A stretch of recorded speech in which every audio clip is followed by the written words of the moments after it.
할렐루야, 아멘. 지금부터 21년 전입니다. 2001년 9월 11일 오늘입니다. 미국 뉴욕의 무역센터 쌍둥이 빌딩이 오사마 빈 라덴 테러에 의해서 무참하게 무너진 날입니다.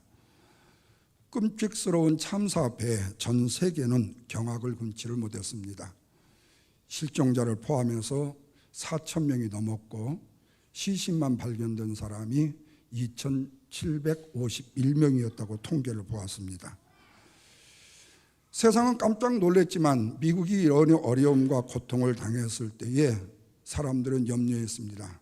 세계 제1강대국 미국이 이 아픔을, 이 고통, 이 슬픔을 어떻게 견딜 수 있을까? 그런데 미국의 저력은 위대했습니다. 먼저 신앙으로 뭉치는 저력을 보여주었습니다. 교회마다 뜨거운 집회가 밤마다 촛불을 들고 열렸습니다. 집회마다 찬송이 흘러넘쳤습니다. 며칠 후가 아니라 영광 영광 할렐루야, 영광 영광 할렐루야, 영광 영광 할렐루야. 그 뒤에 뭐죠? 고승리하리라. 그들이 일어서서 아메리카 스탠드업, 손뼉을 치고 찬송하면서 마음과 뜻과 정성을 모으는 모습들이 TV를 통해서 방영이 되었고, 전 세계적인 대형 교회에서는 기도회와 찬양 집회가 온 미국의 TV에 중계방송이 되었습니다. 테러범들은 전대미문에 테러를 일으킴에 의해서 미국을 뒤흔들려고 생각했습니다. 그런데 오히려 미국은 혼돈과 불안하기보다는 찬양과 신앙으로 뭉쳐서 테러와의 전쟁을 결국에는 승리로 이끌 수 있었던 놀라운 위대함을 보여줬던 역사가 바로 미국에 있었던 사건 중에 하나입니다. 사랑하는 성도 여러분, 그렇다면 우리 그리스도인에게 있어서 중요한 요소가 뭘까요? 어렵고 힘들 때, 위기와 그리고 고통을 직면했을 때 우리가 하나님을 찬송하고 하나님 앞에 엎드려 기도한다는 것, 만약 이것이 그리스도인들에게 없다면 오늘 우리의 가정은, 우리의 사업장은, 그리고 우리의 교회는 영적인 호흡이 끊겨서 결국에는 사망의 진단을 받을 수밖에 없게 될 거예요. 그러나 찬양의 생활과 기도의 생활을 계속되는 신앙생활을 하다 보면 영적인 전쟁에서는 반드시 승리하게 될 것이고 풍성한 영적인 기적과 부여를 누리게 된다는 사실이 바로 9.11 테러를 통해서 미국 안에서 놀라운 역사가 일어났어요. 저는 만약 우리 대한민국에서 이런 일이 일어났다면 어떻게 됐을까? 참 염려, 걱정이 아닐 수가 없었어요. 오늘 본문의 말씀, 읽었던 말씀은 적군의 침입으로 인해서 유다 나라가 존망의 위기에 놓여 있을 때입니다. 이때 여호사밧 왕을 비롯해서 그의 백성들이 하나님을 향해서 찬송과 기도를 통해서 자기들에게 지금 직면한 군난의 문제를 해결할 뿐만 아니라 전쟁에서 큰 승리를 거두었다는 역사적인 사실과 기적으로 운명을 바꾸는 아름다운 역사의 사건이 기록된 내용입니다. 당시에 모압과 암몬, 에돔과 세 나라의 연합군이 하나님의 기업을 주신 이스라엘 땅, 약속의 땅, 팔레스타인 땅에서 그들을 내쫓고 자기들이 거기에 이주하여 살 계획으로 막강한 군사력을 동원해서 비장한 각오와 다짐을 가지고 유다를 쳐들어왔습니다. 그저 오늘 읽지 못했지만 역대하 20장 3절과 4절을 말씀을 보면요, 여호사밧이 두려워하여 여호와께로 낯을 향하여 간구하고 온 유다 백성들에게 금식을 선포하며 유다 사람의 여호와께 도우심을 구하려 하여 유다의 모든 성읍에 모여와서 여호와께 간구를 했다라고 말씀하고 있어요. 그러자 오늘 본문 14절 말씀을 보십시오. 뭐라고 그랬죠? 여호와의 신이 누구에게요? 회중 가운데 특별히 레위 사람 하하시엘에게 임하였고 그가 하나님의 말씀을 뭐였어요? 대언했다 그랬어요. 여호사밧과 백성들의 기도가 응답이 되었는데 야하시엘에게 임하게 됐다라고 말씀해요. 이미 말씀을 드렸듯이 여호사밧은 머리를 땅에 대고 백성은 허리를 굽혀서 하나님께 엎드려 경배를 하면서 하나님, 우리를 치러 오는 이 큰 무리들을 우리에게는 대적할 능력이 없고 힘이 없습니다. 어떻게 할 줄도 못하겠고 오직 주만 바라보나이다 라고 기도했습니다. 여러분, 여기서 우리에게도 올 수 있는 절망적인 어려움이 직면했을 때 우리가 이 위기를 어떻게 넘길 수 있을 것인가를 대해서 알게 되어져요. 무엇보다 먼저는 어려움을 당할 때에 당황하고 불안에 떨고 두려워하고 무서워하기보다는 좌절과 실망과 시리에 빠져 넘어져 무너지기보다는 하나님 앞에 엎드려 먼저 내 자신의 죄, 불신의 죄를 회개하는 기도를 드려야 된다.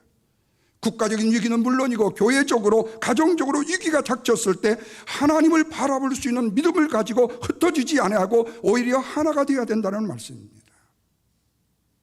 되는 나라는요, 어려움을 당하면요 국민들이 하나가 되어져요. 그런데 안 되는 나라는요, 어려운 일 당하면요 이 핑계 저 핑계 되고 네 핑계 내 핑계 되면서 쌈박질밖에 하지 않습니다. 그러니 여러분, 그런 나라는 평생을 가난하게 되어져요. 그래서 이 시간은 위기의 때에 무엇으로 하나됨을 이룰 수 있을까? 두 가지로 생각해 보고자 합니다. 첫째는 찬양과 기도를 통해서 두려움과 위기에서도 하나가 될 수 있는 능력이 있다. 자, 하나님께서 야하시엘을 통해서 응답하신 것이 뭐예요? 16절입니다. 같이 한번 읽어보십시오. 내일 너희는 그들에게로 내려가라. 그들이 시스 고개로 올라올 때에 너희가 골짜기 어기 여루룰엘 들에서 그들을 만나려니와 그래요. 그리고 17절입니다. 이 전쟁에는 너희가 싸울 것이 있어요, 없어요? 없나니 대열을 이루고 서서 너희와 함께한 여호와가 구원하는 것을 보라, 이렇게 말해요. 함께 서서 보라 그래요. 그러면서 뭐래요? 전쟁에 나가는데 너희들이 창과 칼과 방패로 무장하지도 않아도 된다. 한마디로 말하면 그 전쟁터에 나가서 그 군사된 사람들이 오히려 하나님을 찬양하는 사람으로 큰 소리로 하나님을 찬양할 때에 19절 보십시오. 뭐라고 그랬어요? 그앗 자손과 고라 자손에게 속한 레위 사람들은 서서 심히 큰 소리로 이스라엘 하나님 여호와를 뭐 했다고요? 찬송했다 그랬어요. 종교개혁자 말틴 루터는 찬양을 제2의 설교라는 말을 했습니다. 감격과 기쁨과 간절함으로 찬양을 부르는 것이 어떤 설교 못지않는 능력의 찬양이 된다는 말씀이에요.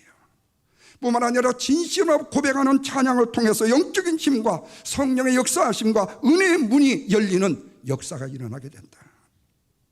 바울과 실라가 옥중에서 하나님을 찬양하고 기도할 때 옥문이 열리는 기적의 역사가 일어나고 그 간수가 엎드려 하나님 앞에 예수들을 구주로 영접하는 온 가정의 구원의 역사가 일어났어요. 감옥에 갇혔는 이제 우리 끝났다. 아니, 주의 복음을 전한다고 하는데 우리에게 이런 어려움이 왜 있어? 이 처짓한 이거에 우리가 지금 여기 들어와 있어야 될 거야? 아니잖아. 이렇게 실망하지 않았다는 거예요. 이렇게 원망하지 않았다는 거예요. 오히려 하나님을 찬양하고 하나님 앞에 기도했더니 지진이 난 듯이 옥문이 열리더라는 거예요. 그래서 본문 20절 말씀을 보십시오. 다 같이요. 이에 백성들이 아침에 일찍이 일어나서 드고아의 들로 나가니라. 나갈 때에 여호사밧이 서서 이르되 유다와 예루살렘 주민들아 내 말을 들을지어다. 그러면서 뭐라고 해요? 너희는 하나님 여호와를 뭐라고요? 신뢰하라. 그리하면 견고하게 서리라. 그의 선지자들을 신뢰하라. 그리하면 뭐라고요? 형통하리라 그랬어요. 이 말씀은 그들로 하여금 창과 칼이나 방패로 무장하지 말고 먼저는 하나님의 말씀으로 무장하고 무기로 싸우지 말고 하나님을 신뢰하는 믿음으로 싸우라고 말씀하고 있어요. 마음이 흔들리는 군사는 싸움에 이길 수가 없기 때문에, 마음의 견고한 군사만이 싸움에서 승리하기 때문에, 숫자도 적어서 안 되고요, 사람도 없어서 안 되고요, 할 사람도 없어요. 저는 늘 그렇게 말하는 분들에게 묻고 싶습니다. 그러면 당신은 언제부터 그 모든 일을 할 사람을 준비해서 한 적이 있느냐고요. 없잖아요. 나 혼자였잖아요. 언제부터 수천 명, 수백 명, 수십 명이 모여서 이 모든 일을 하려고 했었나요? 당신의 가정이 아내가 둘, 셋 아니면 남편이 다섯 되어가지고 가정을 이루었나요? 아내와 남편은 한 사람이 가정을 이루었잖아요. 남편과 아내 한 사람이 이루었잖아요. 무슨 가정을 이루는데 숫자가 필요해요? 주의 일을 하는데 무슨 숫자가 필요해요? 먼저 내가 내 마음을 견고히 믿음으로 붙들고 나가면 나를 함께 돕는 협력의 사람들이 생겨나가게 된다는 거예요. 그렇다면 우리의 마음을 견고하게 해야 될 수 있는 것이 뭐예요? 그건 두말할 나위가 없어요. 전지전능하신 창조주 하나님 여호와를 신뢰하라는 거예요. 그런데 개주는 믿어도 하나님은 못 믿고요. 사기꾼은 믿어도요, 하나님은 못 믿고요. 변호사는 믿어도요, 하나님은 못 믿고요. 회계사는 믿어도 하나님은 못 믿고요. 하나님을 신뢰하라는 말은 전폭적으로 맡기라는 거예요. 여러분, 그렇습니다. 내가 하나님을 향해서 한 가지를 맡기면요, 하나님은 그 한 가지를 맡겨주세요. 그러나 그렇다고 쫀쫀한 하나님은 아니에요. 예를 들자면 그렇다고 말이에요. 그러나 모든 것을 맡기면 전적으로 모든 것을 맡아주신다는 거예요. 하나님을 전폭적으로 신뢰하면 전폭적으로 견고해지는 거예요. 그러나 부분적으로 파트로 신뢰하면요, 부분적인 견고함만 있을 뿐이에요. 선지자를 신뢰하라는 말씀도 같습니다.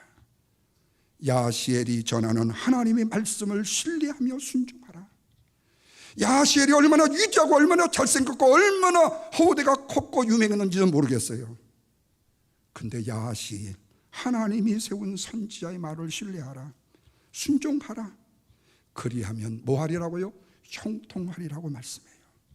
사람의 신분과 사람의 세상적인 지위나 세상적인 다른 어떤 유명함과 이걸 보지 말고 하나님이 세운 선지자의 말을 신뢰하면 형통하리라 그래요.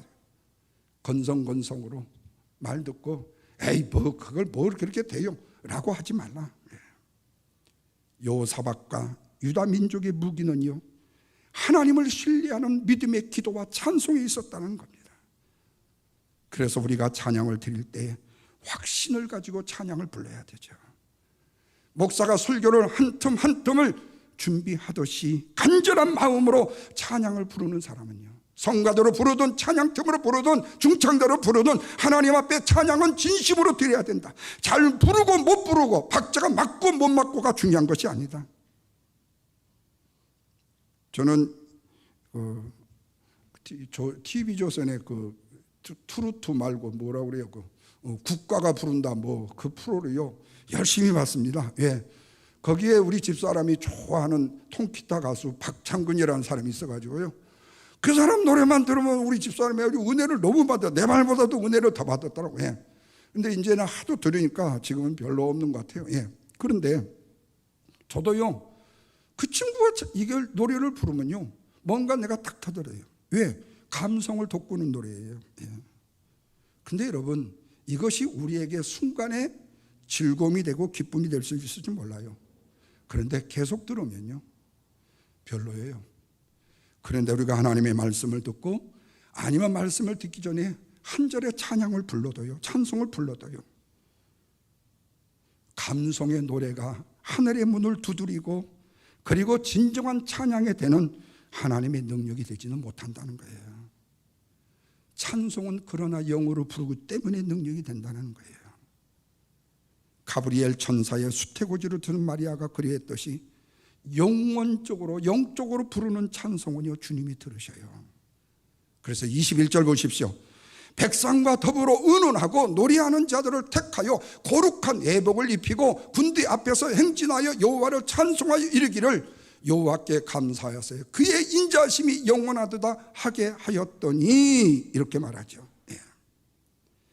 자, 찬양대의 찬양이 시작될 때예요, 하나님의 역사가 드고아의 들, 그 일대에 나타났다고 말하고 있습니다. 오늘날로 말하면 성도들의 찬양을 통해서요 성령의 역사가 일어났다는 사실이에요. 그러면 왜 성도들이 하나님을 향해서 부르고 성가대가 찬양을 하나님께 드릴 때에 성령의 역사가 일어나는가? 그것은 찬양을 부를 때 그 찬양의 믿음을 하나님이 인정해 주시기 때문에 그렇다는 거예요. 노래를 잘하는 성악가를 데려다 놓고 노래하는 것이 중요한 것이 아니라 우리의 마음에 전심을 주님 앞에 토하는 믿음의 찬양을 부르는 분들이요. 그래서 찬양을 통해서 은혜를 끼칠 수 있는 귀한 사명의 찬양을 부르는 분들에게 있다는 사실을 잊지 말아야 된다는 거예요. 세상적인 멋으로, 세상적인 기술로, 세상적인 테크닉의 문제가 아니라 영적인 내 마음에 찬양이, 입술의 찬양, 마음의 찬양이 우러나와야 된다. 사랑하는 성도 여러분, 하나님이 권능을 베풀어 주시면요, 누가 그 하나님을 대적할 수 있어요? 하나님이 권능을 베풀어 주시면 누가 그 하나님의 능력을 거부할 수가 있어요? 하나님이 성령이 역사하시 가운데 버틸 수 있는 악한 세력은 이 세상에 아무도 없어요. 그러기에 찬양을 부를 때 악한 마귀의 원수는 패하고 성도는 은혜를 받는 줄로 믿으시면 아멘 하시길 바랍니다. 뿐만 아니라 그 찬양을 통해서 교회의 붕이 문이 열려서 선택된 사람들이 돌아올 수 있게 된다는 거예요. 그래서 우리는 찬양을 통해서 성령의 강권적인 역사가 일어나게 하는 성가 대원들이 돼야 되고 찬양팀이 돼야 되고 또한 찬양하는 우리 성도들이 돼야 됩니다. 당시 이스라엘 백성들, 유다 백성들이 나왔던 드고아의 들은요, 앞에 전망이 확 튄 광야였습니다. 그들이 함께 찬양을 할 때에요, 그 노래가 사방으로 퍼져나갑니다. 음향은 좋은 예배당이 아니었지만 찬양대가 전심을 다하여 온 하나님을 찬양하고 선도했을 때 성령의 능력의 역사가 일어났더라고요. 그래서 여러분, 찬양하는 분들은요, 성령이 역사하는 능력 있는 찬양이 되도록 기도로 준비해야 돼요. 연습도 무척 중요해요. 그러나 먼저 찬양을 부르기 전에 기도해야 돼요. 다른 성도들은 찬양과 축복으로 인도하는 특별한 자격이 바로 찬양을 부르는 분들에게 주어졌다는 사실을 명심해야 된다는 거예요. 뿐만 아니라 성도들의 입술 말로만의 고백이 아니라 마음의 고백, 귀로만이 아니라 영어로 듣고 화답하는 찬양을 드릴 수 있어야 된다. 교회와 성도들의 무기는요, 믿음으로 드리는 찬양과 기도가 되기 때문에 그렇습니다. 바라기는 우리 주님의 영광교회 안에 다시 찬양이 회복되기를 바라고, 기도가 회복됨으로 말미암아서 오늘 우리를 두렵게 하고 우리에게 위협을 느끼게 하는 엄청난 어떤 시련과 고난이라 할지라도 오히려 그 위기와 두려움 속에서 하나가 되어 찬양으로 주 앞에 영광을 돌려가는 복된 교회가 될 수 있기를 주님의 이름으로 축원합니다. 두 번째로는요, 찬양의 기도가 위기를 극복함으로 하나가 될 수가 있어요. 극복할 수 있어요. 자, 21절 다시 보십니다. 백성들과 의논하고 노래하는 자들을 택하여 거룩한 예복을 입혔다. 여기에 노래하는 자를 택했다는 말은 오늘날로 말하면 찬양대원들을 말할 거예요. 거룩한 예복을 입혔다는 말은 오늘날로 말하면 성가대 가운을 입혔다는 말이 될 거예요. 그러면 전쟁터에 나가면 뭘 입혀야 되죠? 갑옷을 입혀야 되는데, 군복을 입혀야 되는데 전쟁터에 나가는데 가운을 입혔다는 거예요. 창과 칼을 든 게 아니라는 거예요. 가운을 입고 찬양을 했다는 거예요. 그런데 그 노래와 찬송이 시작될 때에 어떤 역사가 일어났어요? 한마디로 말하면 놀랍고 두렵고 무서운 일이 일어났습니다. 자, 22절과 23절입니다. 다 같이 읽어보십시다. 그 노래와 찬송이 시작될 때에 여호와께서 복병을 두어 유다를 치러 온 암몬 자손과 모압과 세일산 주민들을 치게 하심으로 곧 암몬과 모압 자손이 일어나 세일산 주민을 쳐서 진멸하고 세일 주민을 멸한 후에 그들이 서로 뭐 했어요? 쳐서 죽였대요. 무슨 일입니까? 적군들로 하여금 복병을 여호와께서 두게 하셨다고 그랬어요. 그러자 유다를 치러 왔던 암몬과 모압이요, 세일산 주민을 쳐서 진멸을 해요. 복병이 해가지고 지들이 지 군대 오는 군대를 연합 군대를 쳐버리는 거예요. 그러니까 또 자기들끼리 또 싸워 죽이는 거예요. 그러니까 결국에는 세 연합군이 합쳐서 유다를 치겠다고 모였는데 그들은 적군과 아군을 분별하지 못하고 서로 싸워가지고 지들끼리 싸워서 죽였다는 거예요. 그리고 유다 백성들은, 유다 군대들은 뭔만 했어요? 찬양만 불렀다는 거예요. 사랑하는 여러분, 전쟁터에서 유다 백성들이 큰 소리로 부르는 찬양은 뭐였을까요? 믿음의 찬양이었을 거예요. 너희는 하나님 여호와를 신뢰하라. 그리하면 견고히 서리라. 선지자를 신뢰하라. 그리하면 형통하리라. 하나님의 말씀을 믿고 찬양했다. 그랬더니 즉시에 감사의 찬양이 울려 퍼졌다. 거룩한 가운을 입고 여호와 하나님께 감사하며 찬양했다. 사실 그들이 감사를 드릴 수 있는 형편이 아니잖아요. 지금 저들이 금방 쳐들어와서 우리들을 그냥 칸과 창고로 죽일 수 있는 전쟁터잖아요. 그런데 승리의 찬송이 감사의 찬송을 드렸다. 열심히 그들이 하나님을 찬송할 때에 적군들이 대패했다. 22절 끝부분에 뭐라고 그랬어요? 저희가 패하였으니 그랬어요. 사랑하는 성도 여러분, 우리 하나님은 찬송 가운데 역사하시는 하나님이심을 믿으시면 아멘 하십시다. 그래서 시편 20편 3절에 보면요, 이스라엘의 찬송 중에 거하시는 주여 주는 거룩하십니다라고 시편 기자는 말해요. 주석학자 매튜 엘리어는 하나님은 성도들이 진심으로 찬미할 때 그들의 일을 도우신다고 말씀하고 있습니다. 찬송할 때 하나님의 능력이 나타나게끔 되어져 있어요. 그뿐입니까? 이사야서 6장에 보면요, 거룩 거룩 거룩 하나님을 찬양할 때 문지방에 표가 요동하면서 그 영광이 충만했다고 말했어요. 유다 백성들이 하나님을 찬양하면서 적진으로 내려갔을 때 그들의 눈에는 이미 시체가 된 연합군의 참담한 모습만 보였을 뿐이니 그들이 창과 칼로 싸운 것이 아니고 믿음으로 전쟁터에 나아가 찬양을 부르며 나아갔더니 실제로 그들이 연합군이 되어서 유다를 치러 올라온 것이 아니라 거기서 죽으려고 올라온 것이었어요. 사랑하는 여러분, 그렇습니다. 우리가 세상을 살다 보면 느끼는 일입니다만은요, 엄청나게 유리한 조건을 갖고 그 모든 것을 다 가졌다고 해서요 반드시 그 사람이 이기고 반드시 그 사람이 성공하는 것은 아니에요. 뿐만 아니라 누가 하기 전에 내가 빨리 먼저 하자, 우리가 먼저 하자, 빨리 서둔다고 해서요 먼저 되는 것도 아니더라는 거예요. 군사력, 전략적인 면에서요 아무리 계산을 해봐도요 유다 나라가 연합군을 이길 수는 없습니다. 그럼에도 불구하고 하나님을 믿는 믿음으로 찬양을 할 때 유다가 이겼다는 거예요. 원인이 뭐지요? 하나님께서 찬양하는 자의 편에 서 주셨기 때문에 그렇다 말이에요. 보통 사람들은 노력만 하면요 다 성공할 수 있어 그렇게 얘기해요. 그러나 여러분, 노력만 한다고 다 성공되는 것은 아니에요. 똑같이 컴퓨터 소프트웨어 프로그램이라고 생각해 보세요. 그게 관심이 있어서 모든 것을 만든다고 해보세요. 그러다 보면 그 사람 중에요 어떤 사람은 해커가 돼서요 너무 거 훔치다가 감방에 가고요, 어떤 사람은요 다른 사람에게 유의를 주는 백신을 만들어낼 수 있는 사람도 있다는 거예요.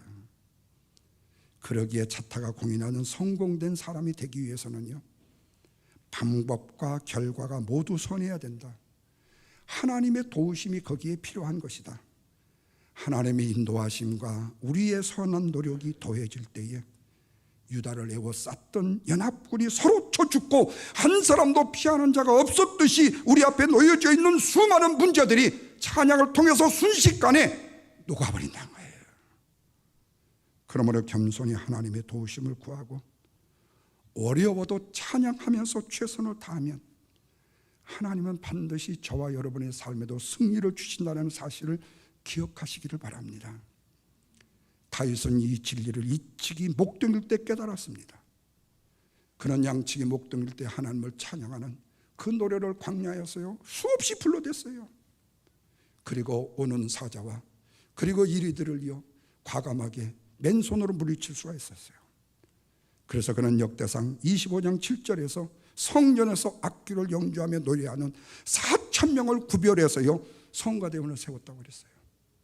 자유와 모든 형제 곧 여호와 찬송하기를 배워 익숙한 자의 수요가 280인이더라 했어요. 288명의 찬양대를 세웠다고 그랬어요. 계속해서 역대하 5장 12절에 보면 솔로몬도 노래하는 내 이사람 아삭과 헤만과 여두둔과 그 아들들과 형제들이 다 세마포를 입고 단 동편에 서서 재금과 비파와 수금을 잡고 또 나팔 부는 제사장 120인이 함께 서 있다 그랬어요. 솔로몬의 찬양대의 오케스트라 단원 중에 나팔수만 120명이었다. 120명 하니까 생각이 돼요.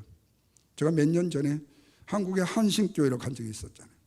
설교를 하는 중인데 말씀 전하기 전에 성가대 찬양이 있어요. 세상에 오케스트라로 120명들이죠. 예. 이쪽 한쪽이 예배당 그 큰 한쪽이요. 완전히 다 성가대로 꽉 차 있어요. 와, 제가 그때 무서운 걸 알았어요. 사실은 제가 30대 29세, 28세에 교회 개척을 시작해가지고 30대에요. 조용기 목사님이 안 부러웠거든요. 왜요? 나도 그런 능력 있는 주의 종이 될 수 있다라고 내가 속으로 생각을 했기 때문에요. 근데 그때 가보고 제가요 깜짝 놀랐어요. 아, 이건 아무나 하는 일이 아니구나. 내가 마음에 다짐한다고 되는 게 아니구나. 하나님이 하셔야 되는구나. 정말로 한국교회 위대합니다. 거기에요. 사실 한국에서는요 바이올린 하나 배우고 첼로 하나 배우는 거 돈 엄청나게 들잖아요. 그런데 거기에 오케스트라로 120명이 참여한다고 생각해 보십시오. 여러분, 우리 지금 이게 뭡니까? 오페라 하우스 가도요 오페라 하는데요 내가 대략 봐도요 50몇 명의 단원이에요. 이 연주자들이요. 근데 이 솔로몬의 찬양대가 나팔수가 120명이었다. 4,000명의 인원이었다는 거예요. 솔로몬이 백단물을 수입해서 수금과 비파를 만들어 찬양했다는 것이 너무 놀라워요. 승리하는 교회는 찬송이 살아있는 교회인 것을 믿으시면 아멘 하십시다. 찬송하는 성도가 걷는 인생의 길은 멀고 어두워도 하나님께서 생각지 못했던 기적과 은총을 베풀어 주신다. 믿는 마음으로 찬양하고 전진하는 모든 성도들이 되기를 우리 주님은 소원하셔요. 그 결과 어떤 역사가 일어났죠? 읽지 못했죠? 그런데 찬송으로 죽음의 자리가 뭐가요? 불화가 축복의 골짜기가 되었다. 26절 보십시오. 내 첫날의 무리가 불화의 골짜기에 모여서 거기서 여호와를 송축한지라. 그러므로 오늘날까지 그것을 불화가 골짜기에 일컫더라. 유다 백성들이 함께 모여 찬송하던 불화의 골짜기가 지금의 지름 이름이 뭐냐? 와디베 라이쿠스라는 골짜기인데 성지순례를 통해서 보면요 이 골짜기가 헤브론에서 예루살렘으로 내려가는 그 길목 도중에 있습니다. 이 브라가라는 뜻은요 축복의 골짜기, 찬송의 골짜기라는 뜻이에요. 그들이 그곳 브라가 골짜기를 함께 모여 찬양을 했더니 마침내 개선의 찬송을 부르도록 하나님이 그 상황을 역전시켜 주시더라. 사랑하는 우리 주님의 영광교회 성도 여러분, 우리 교회의 목표는 하나됨입니다. 하나가 되는 거예요. 마음과 뜻과 생각이 하나가 되고 열등과 열심이 하나가 되고 믿음으로 하나가 되는 거예요. 그래서 우리에게 구원의 은혜를 주신 하나님을 향한 예배를 통해서 한 마음 한 뜻을 먼저 우리가 이루어야 돼요. 그리고 성도들이 한 마음 한 뜻으로 드리는 기도와 찬양이 우리로 하여금 하나가 되게 하는 아름다운 도구가 되어지는 거예요. 그러면 성도의 말이 하나가 되어줄 수가 있어요. 하나가 되면 강해질 수 있어요. 그러면 교회는요 한없이 큰 파워를 이룰 수가 있어요. 그런데 위기는 뭐지요? 언제든지 생길 수 있습니다. 그러나 그로 인해서 두려움과 어려움이 생길 수 있지만 우리에게 찬양과 기도가 있는 한 그 위기와 어려움은 우리를 접근하지 못하게 될 것입니다. 뜨거운 예배 속에 임한 성령의 은혜를 힘입고 우리 주님의 영광교회가 지난주에 기도의 능력을 힘입고 오늘 주일 찬양으로 하나가 되고 다음 주일에 뜨거운 층교와 교제로 하나가 되고 마지막 넷째 주에 주의 말씀을 땅끝까지 전하는 주의 복음 전파의 능력으로 하나님의 말씀의 능력으로 하나가 되어서 하나가 되기를 힘써 지키는 가운데 강력한 믿음의 능력을 발휘하는 성령이 충만한 아름다운 존재로 교회로 저와 여러분이 세움을 입고 우리 하나님이 이로부터 우리에게 주시는 지혜의 능력을 힘입고 앞으로 정진해가는 우리 사랑하는 모든 성도 여러분들이 다 되어줄 수 있기를 주님의 이름으로 축원합니다. 기도하겠습니다. 하나님 감사합니다. 우리의 하나됨은